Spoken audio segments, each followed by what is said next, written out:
Let's go through the steps involved in finding the compass direction of a vector that you might have drawn for a physics problem. First, you want to be sure that it really is a geographical problem, that it has north, south, east, and west in it. Secondly, you want to place your pencil on the tail of the vector, the one that you're trying to find the direction of.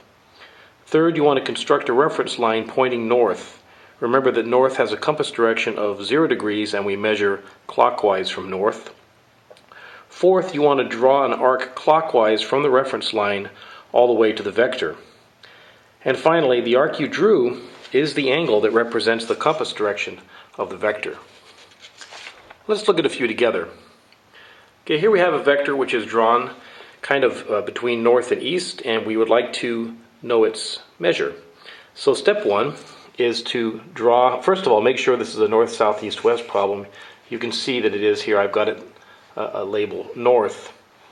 So we're going to put our pencil at the tail of the vector, maybe draw a little dot there, and then construct a line north. That's your reference line. That's 0 degrees. Once you've done that, you're going to put your pencil on that reference line and draw an arc clockwise until you get to your vector. The measure of that angle is the compass heading. If we actually wanted to do that, we could put a protractor down here, and we can see that the angle is about 65 degrees, measuring clockwise from north. So we could say that the direction of that vector is 65 degrees, which is sort of east-northeast. Okay, let's look at another one. Okay, we're in a different quadrant now. Same steps are involved. First, we want to make sure this is really a north, south, east, west problem. Okay, I've got north labeled here, so that's a pretty good clue. And next, I want to place my pencil at the tail of the vector. This is the vector whose direction we're trying to find, of course. I'm going to place my pencil at the tail of the vector, and then I'm going to construct a line north. That's my reference line. I'm going to remind myself that north is 0 degrees, and we measure clockwise from north. So next, I'm going to put my pencil on that reference line, and I'm going to draw an arc clockwise all the way around until I get the vector, okay? That's the angle that I want. Now, I can't measure that directly with a protractor, and if I was solving a triangle, I wouldn't be able to measure that directly either. But I know that from north to east is 90 degrees right here, and then from east to south is 90 more degrees. Then we have this additional angle, which I'll call theta. Now, if I actually measure theta, theta is 70 degrees.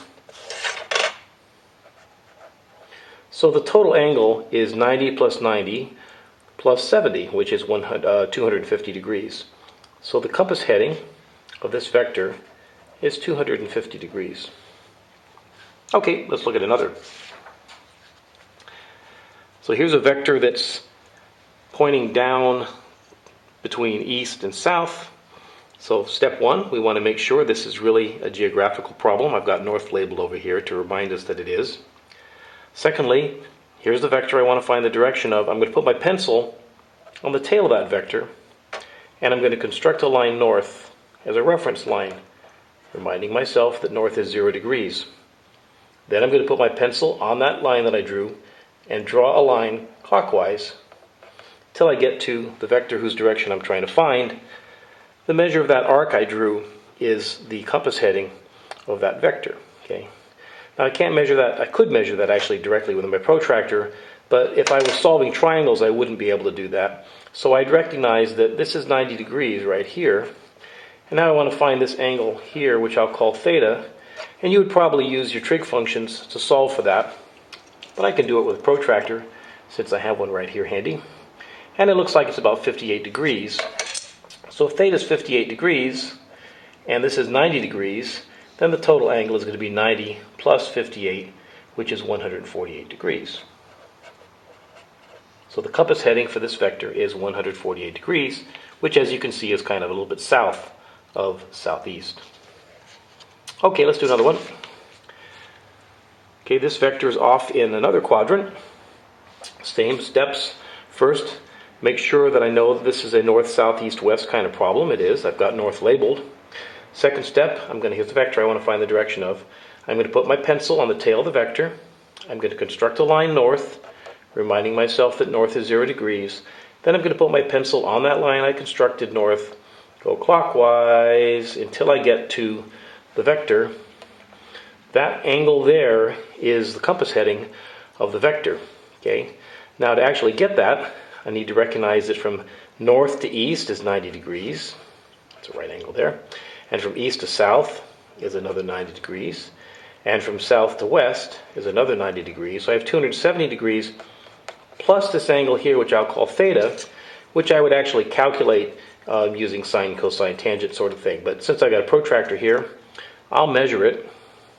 And it looks like that's about 24 degrees. So if theta is 24 degrees, we have 90 plus 90 plus 90 is 270. Plus 24 is what? 294 degrees. Okay. So the direction of this vector is 294 degrees, which is somewhere between west and north. Okay, so those are the steps involved in finding the compass direction of a vector.